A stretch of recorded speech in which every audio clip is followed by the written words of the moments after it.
Hi everyone. In this video, we will just go through the basics of data warehousing, and mainly we will be covering these five topics: introduction to data warehousing, and what's the difference between data warehousing and database management system, and the types of data warehousing, and also data marts, which are just one type of data warehousing, and then ETL. Now, I'm going to be taking this information from the internet and mostly from articles like Geeks for Geeks and Google, just general information from other articles sources. Let's get started. And the first one was just intro to data warehousing. So what exactly is data warehousing? Now, data, the definition of it goes like this: data warehousing is the process of collecting, integrating, storing and managing data from multiple sources in a central repository. Okay, so like collecting everything and integrating, storing and managing the data from multiple sources in a central repository. It enables organizations to organize large volumes of current and historical data for efficient querying, analysis, and reporting. The, now, what are the main goals actually? So, I mean, like, we are all doing all that, but the goals, like, what are the goals exactly? So, goals need to support uh, decision making from business leaders, like business decision making, and just act as a warehouse. I mean, just it is a warehouse indeed. So, I mean, decision making through like analysis. So, through analysis. So your typical DBMS, database management system, would be created for like analyzing and retrieval of data and such. But data warehousing, on the other hand, is created for to support decision making and to help business leaders make business decisions.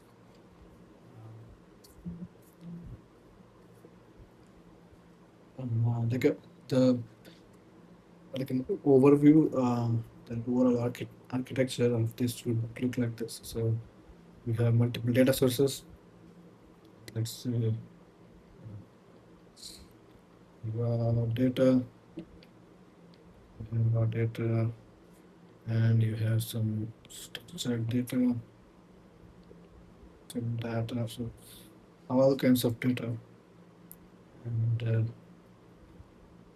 operational system data, like,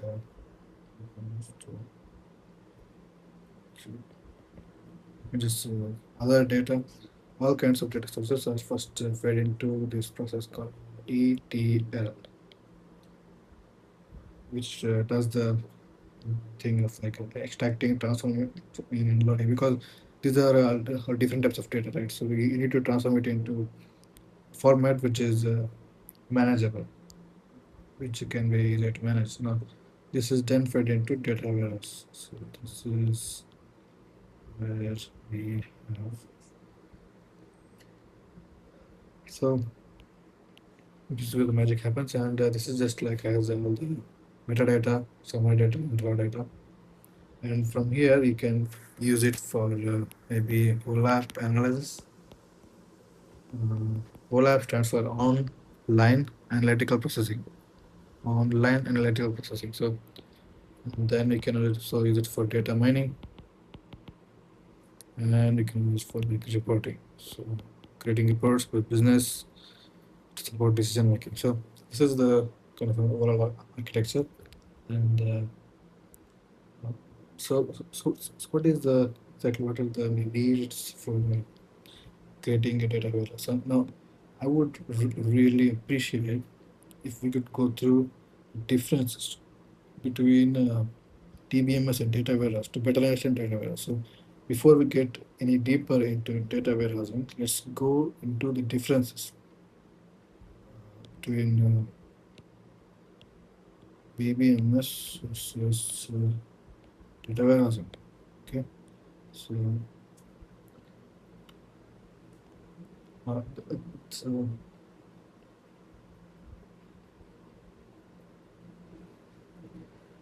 while data warehouse is made for evaluating large amounts of data to help decision making, database management system is used for routine tasks, including transactional processing.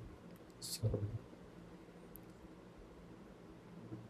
again, so like you let me draw this diagram. So with usual DBMS, okay, let me just put it out.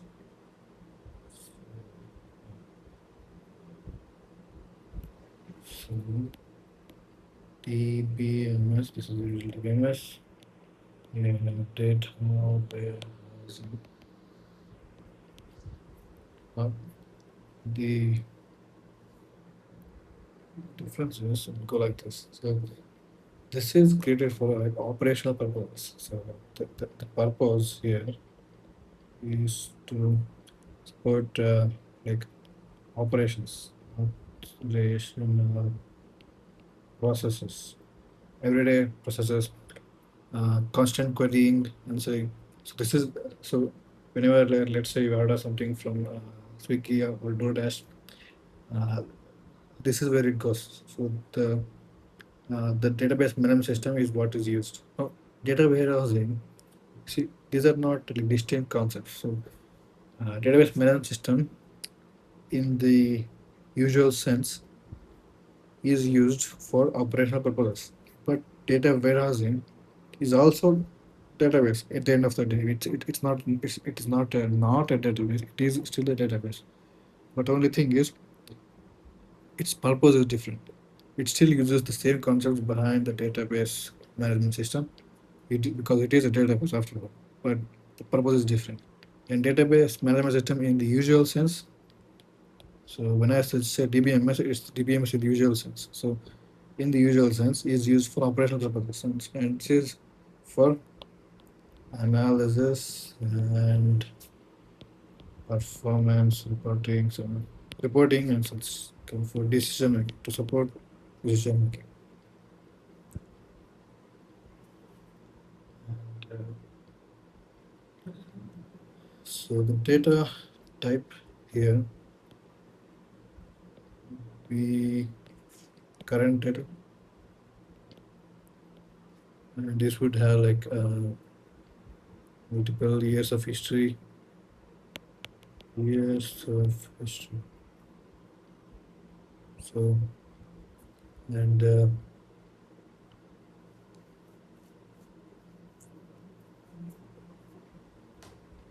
so how frequent is update happening? Update frequency. It's like whenever so data is updated whenever transaction is updated whenever transaction occurs.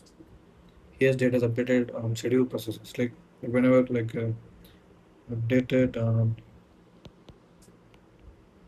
scheduled processes. So whenever if you want the data to be updated, that's when it's updated. So and data size here would be obviously relatively smaller, relatively okay, data size relatively smaller. Yeah, just control like this. This would be much larger. T is a warehouse after that. So much larger data houses.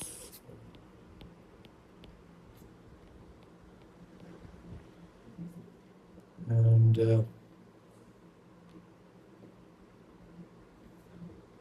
the Again, so this is for OLTP, online translational processing. This is for online analytical processing. Okay. So so the data model here will be year. Here it will be star, snowflake, and what is the data specificity? So it is primitive and both primitive and detailed, highly detailed. Here it's summarized and consolidated. So it's usually like summarized, it's detailed, and storage structure would be flat and relational. Here it would be multi-dimensional. So these are the main differences, and by knowing the differences between the DBMS and data warehousing, I now I'm I think this is a better way to understand what is data warehousing. So usually, when you're trying to understand something, it's better to understand it by contrasting it with something, let's say, that is slightly competing with it. I mean, like, it is slightly related to it. So that is about that. So now that we have finished this, let's get to let's study more about data warehousing. So that was the intro. This is the main architecture. Get the data from all the different sources and use ETL to convert them to extract, transform, and load it. Then use data warehousing, and then you can use it wherever else you want. So to do that, and so what are the exactly the needs for the data loading here? So it's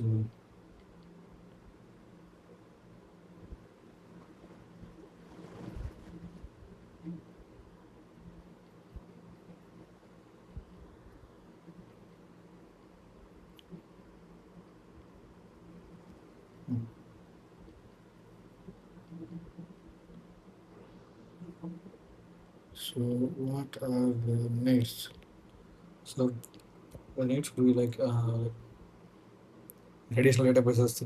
So like just megabytes, gigabytes.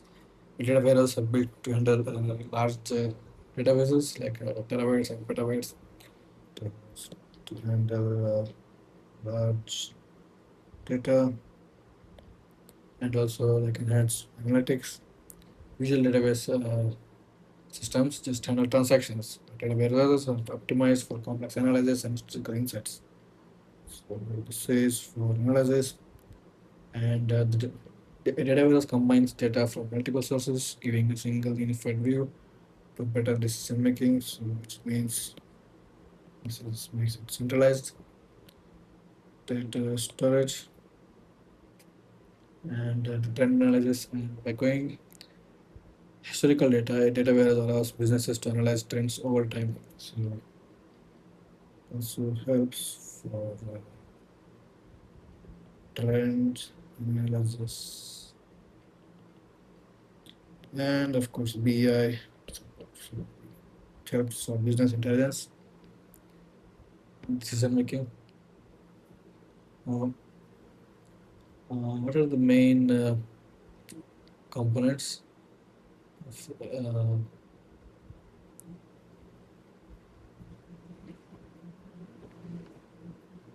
data warehousing? So it's just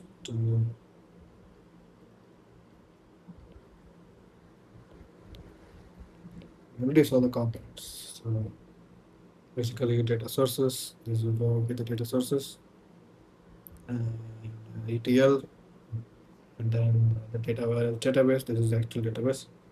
where you have all the metadata and everything, and you have OLAP.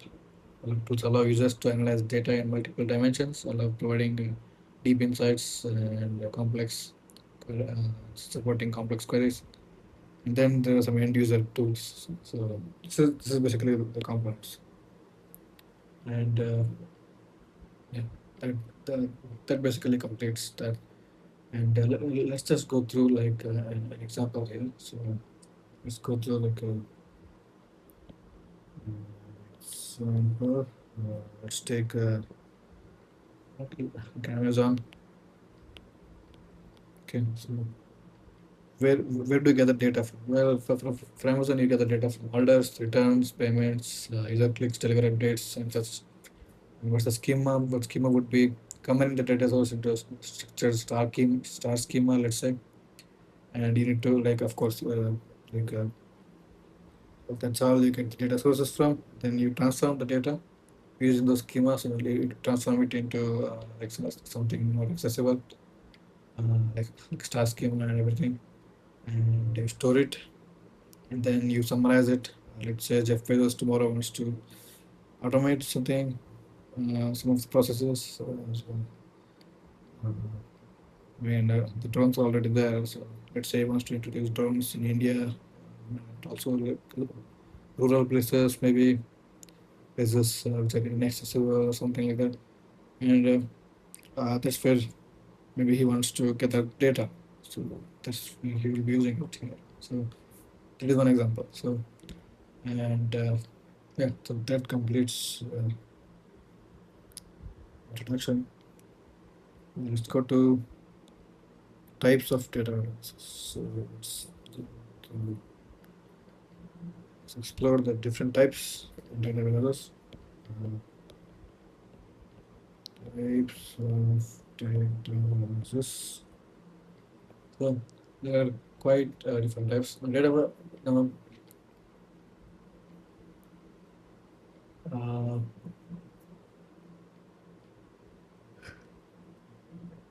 the major types of data analysis would be like this.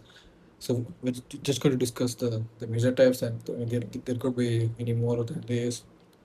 These are basically the major ones. So let's go to enterprise data analysis. Enterprise data analysis, EDW, like, and it basically refers to like comprehensive data repository that integrates data from different areas of an organization. So that's why it's called enterprise. So, and it's all also information from all business units required, giving consolidated, unified view of the organization.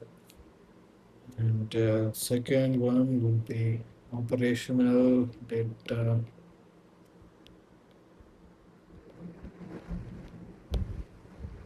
store.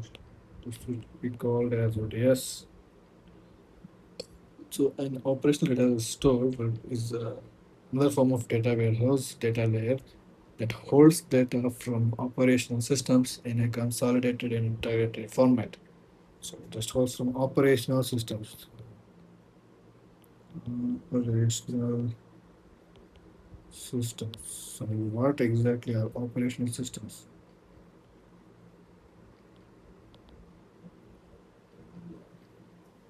So operational systems are like so. Let's explore that. So uh, it gathers data from operational systems in a consolidated and integrated format for near real-time reporting and operational management. So since this is uh, basically this could be like a part of enterprise data warehousing. Enterprise data warehousing basically combines for different business units like our business units, like compliance, everything. And then it does it, but this is just performs on the operational data, like whatever is actively run. So there is active data, let's just say, and then operational data. So like things like transactional data sets. And operational data basically helps you to uh, provide a quick insights like real-time reporting. on the operational data because obviously this is like active data, so that's why you will have like active insights. So the data active insights. So it means real time insights because of its real time data. Basically. So the third one, data mart. So data mart is a slightly more interesting concept. Mm, we'll go through it deeper on different section now. So let's just go through in brief. So a data mart can be defined as an element of a data warehouse system designed to hold data from a particular business, division, department, or user type. It's created to serve the specific interest of a specific class of people. So I mean, basically, like data warehouse is like a big lake, and data mart is like your overhead tank, overhead water storage system. So it is just like the scope is smaller than that of a data warehouse. It is a part and like n- not the most fundamental part, but uh, like a smaller constituent of a data warehouse. So data marts are less comprehensive than enterprise data warehouses and relevant organizations specific departments such as finance, marketing. So as we discussed here, so like one of them would be data mart. So one like for one of business units. So the number of people is just for the scope is small, like I said. So fourth one would be cloud data warehouses. So cloud data warehouses are data warehousing solutions that are located on a cloud platform that offer a scalable platform for effective usage of data storage and analysis. So basically, data warehouses, data warehousing done on cloud. So that's what this is. And it just enables for an easier managing of data because on cloud you can scale easily. That is like a known fact. I mean, we didn't even have to mention it here. So you get all the benefits of cloud. So and then comes big data warehouses. So not just data. This is a big data warehouse. Big data warehouse. So big data warehouses are just advanced preparation instruments for data warehousing to address gigantic volumes of structured and unstructured data that critical for the velocity. So yeah, so just data warehousing for big data. So that's that. And a virtual data warehouse.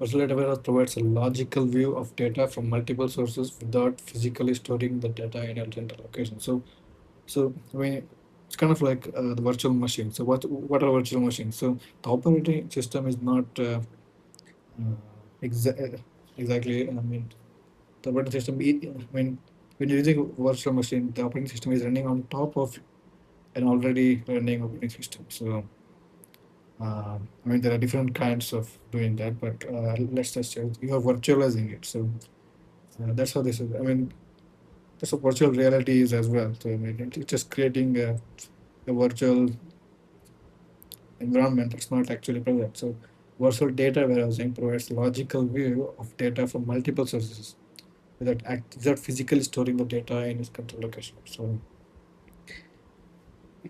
it just provides a, uh logical view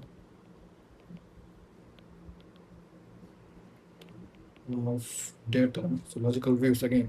View. What is a view?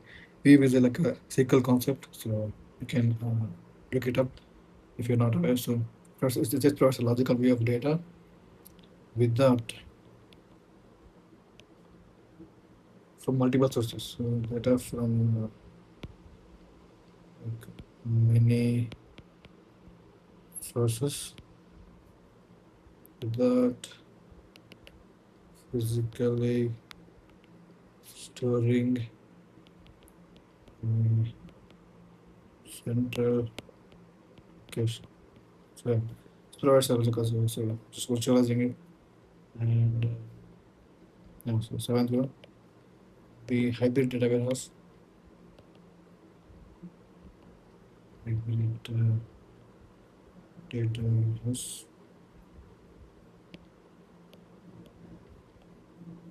Hybrid data warehouse combines on-premises and cloud database storage and physical. So basically, I mean, it's just like cloud cloud computing terms we are using here. On-premise plus cloud.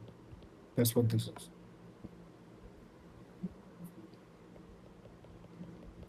I hope you guys are aware of like on-premise.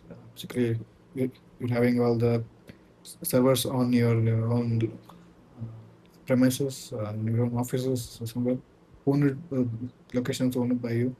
Cloud is when you're having your data on some like, on a third party, you can have somebody else's cloud, basically. So you can Amazon or Microsoft. And the last one would be real time data warehouse. So what is real time and what is operational? So a real time data warehouse is designed to process and analyze data as it's generated, providing immediate insights.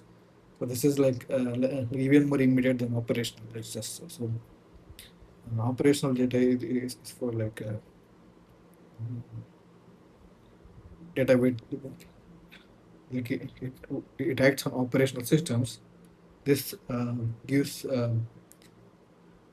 like it designed to process.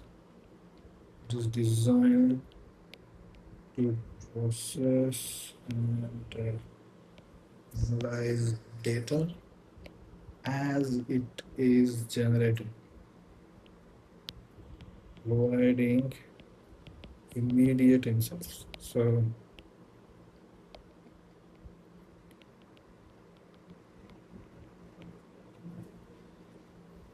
so that's that. And,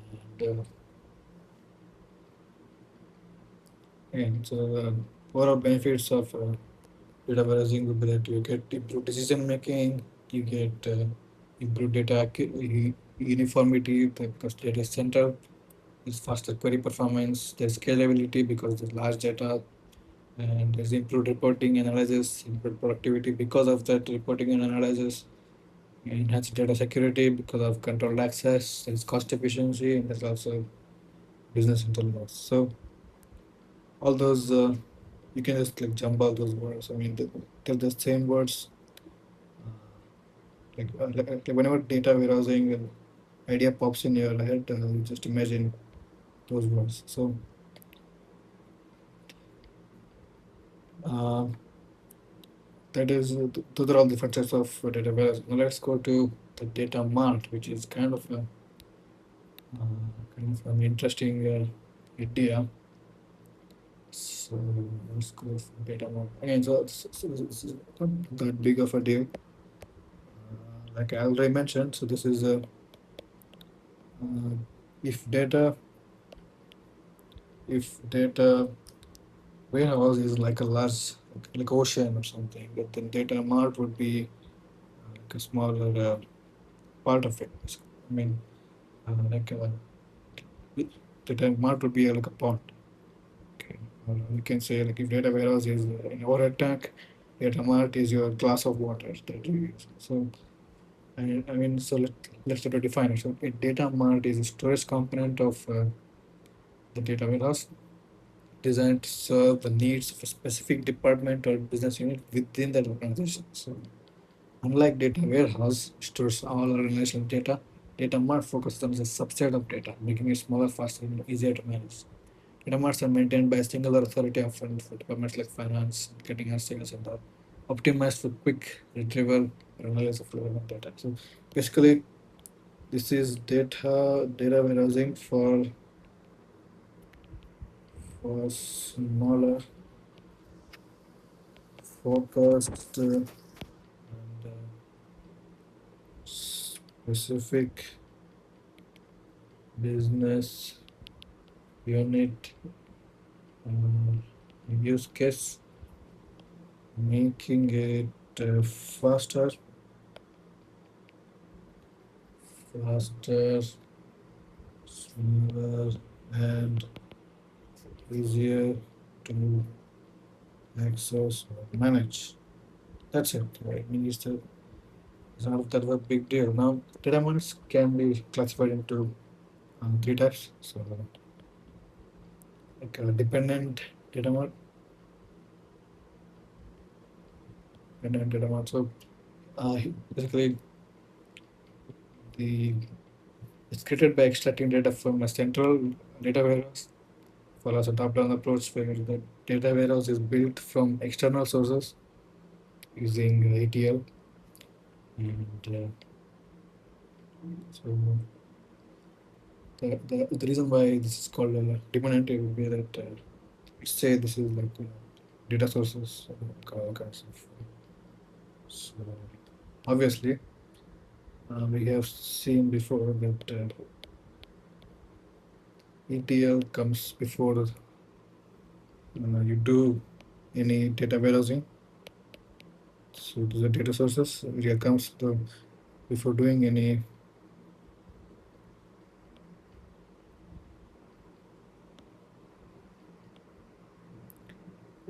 Before data warehousing comes ETL.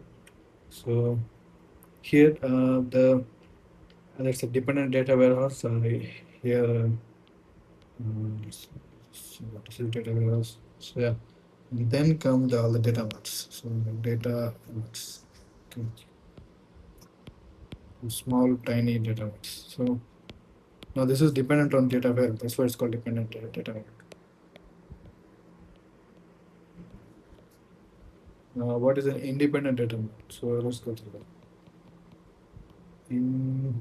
Independent data mart. So here what happens is, yeah, of course, by now you know that this is just data sources. This is ETL. So the data marts are directly deriving from ETL. So they are not dependent on a larger central, bigger daddy that is data warehouse. So get data directly from the external sources. These are external sources directly from ETL, hot and fresh, directly from kitchen, directly. So without relying on a data warehouse. Now, as you would guess, the third option would be the hybrid one. Hybrid data mart, which combines both aspects. So get data sources, this is ETL, and so some are directly going through data warehouse. This is way. This kind of provides flexibility. Now, so again, now, uh, why would you use this one? So why exactly did we even discuss about this? So you would use this one when the organization is like very big, obviously. That's why you have the big data warehouse, large amount of data, and where it's better to just have it at one big place and then get carried to like smaller places. And for independent data warehouse, we use it when the organization is smaller, and you want it to be cost effective because again, data marts are cost effective and they're faster and easier. And hybrid is used when for like more flexibility. So again, like what are the advantages of data marts? So they're focused on a particular department and maintained by a single authority. So again, so need to sort of focused and there's single authority maintained by and they're faster and easier hence and that they are cost effective and easily, and they provide business trend analysis, faster analysis, so fast analysis because of all the above things, and then it's just customizable. It's small and it's tiny, it's cute. I mean, you can do it anything you want with it. So, and then coming to disadvantages,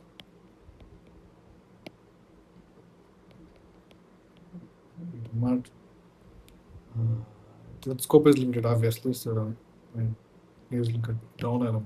So, limited scope because obviously you're dealing with small, narrowed down subject topic, and then there's management over it. I mean, too many data marts can lead to like too much management. So, I mean, there is reason why we're using like data warehouses because everything comes at one place. It's just easier to manage. So when you're if you're small, I mean, if your company is like medium size, and like if you're using like independent data marts, you better move on to like hybrid soon because if you keep on adding too many data marts, you will have management overhead. So that would be the disadvantage. Coming to yeah, so that completes data mart basically. Into ETL. So ETL is just, I mean, so we have seen what ETL does, right? So basically it loads the raw data for the data warehouse to actually be able to process it because data can come from like hundreds of different sources. It can be so it come from many sources. So it can't be easy to manage it. So extract, transform, load is what stands for. So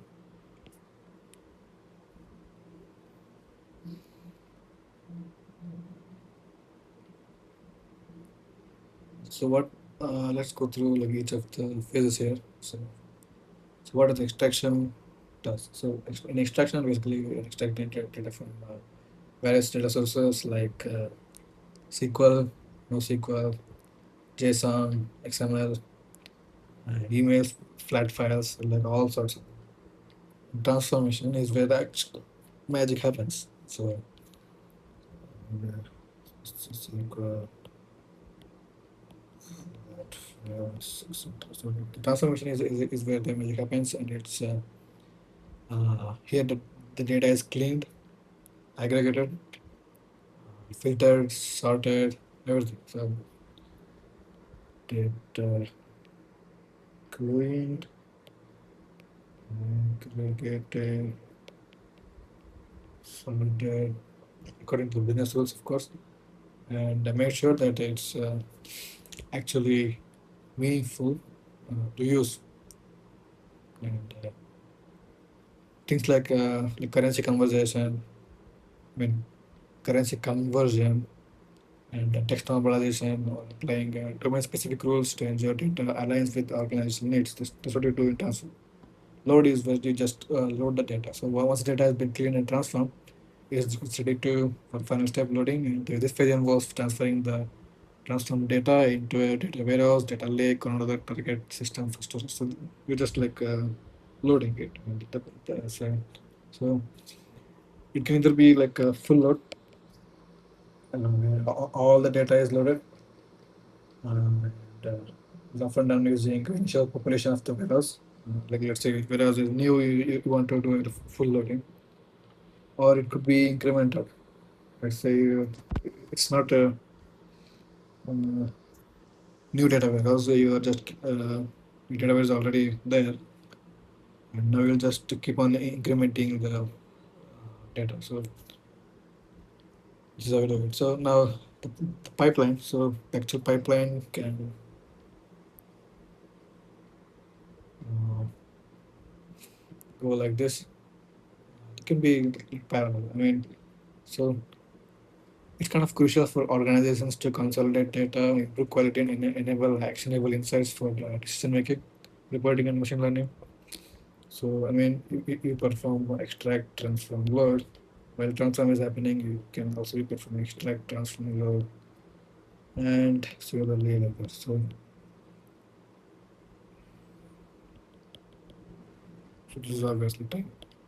So things can be parallel here. So pipelining the ETL provides involves processing in overlapping stages to enhance efficiency instead of doing like waterfall method. Like, I mean, this is kind of like waterfall anyway. So uh, as soon as the data is extracted, it's transformed, and while transformation is being done, it can continue being loaded, something like that. So, and that is how it can be done. Now, what are the importances? So, what are the like, advantages? Advantage one advantage would be that it enables data integration.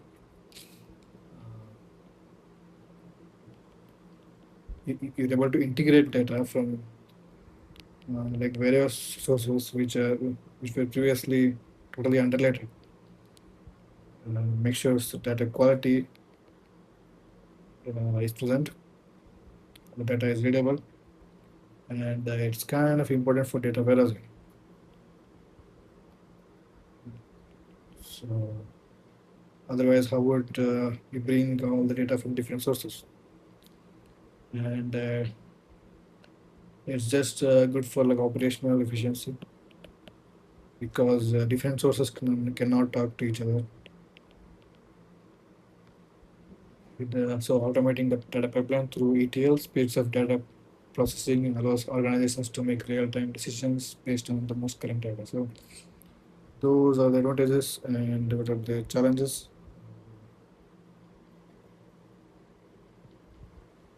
So what could be the challenges? Uh, There are sometimes data quality issues. I mean, you cannot convert everything into like one kind of data, right? I mean, let's say, I mean, like nowadays with AI, you can pretty much convert video or any kind of data into uh, useful data like JSON or anything. But that's the current that's the recent developments, and it not even been needed by like many bigger organizations. So like inconsistent, incomplete, duplicate data can also come, and like all sorts of data quality issues come. I mean, this is common. So if you're a data gatherer, if you're someone who has worked in the data cleansing, data preparation part of machine learning or AI project, you know that data quality issue come always. And there is performance bottlenecks. So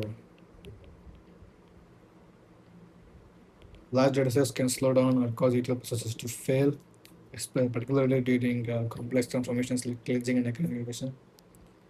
That can happen. That's an obvious one. So there can be scalability issues as well. So scalability issues. Well, legacy ETL systems may struggle to scale with growing data volumes. That's possible. So always use newer systems, guys. Don't use the legacy ones. And there are some solutions as well to overcome these challenges. Uh, For data quality, just make sure that you automate checks. Have automated checks. Use AI or some things maybe. And for performance bottlenecks, try to parallelize the tasks. Use batch processing and such. Leverage the cloud solutions offered by different cloud providers. For scalability issues, just use modern ETL based tools from Google, BigQuery, Amazon Redshift, for instance. And there you go. I mean, we have answers to those challenges as well. So now, what are some like popular ETL tools and technologies? I mean, there's this Apache, NiFi, there is Talent, Microsoft SSIS, there's Hivo, there's Oracle Warehouse Builder. So you can Google them. So they are not that hard to find. And I mean, so so there are so if you're a large organization, you might want to use like ready-made solutions from commercial ETL tools like Google or Amazon. If you're a smaller organization, if you want something which is cost effective, you can use open source tools as well. So they are also available.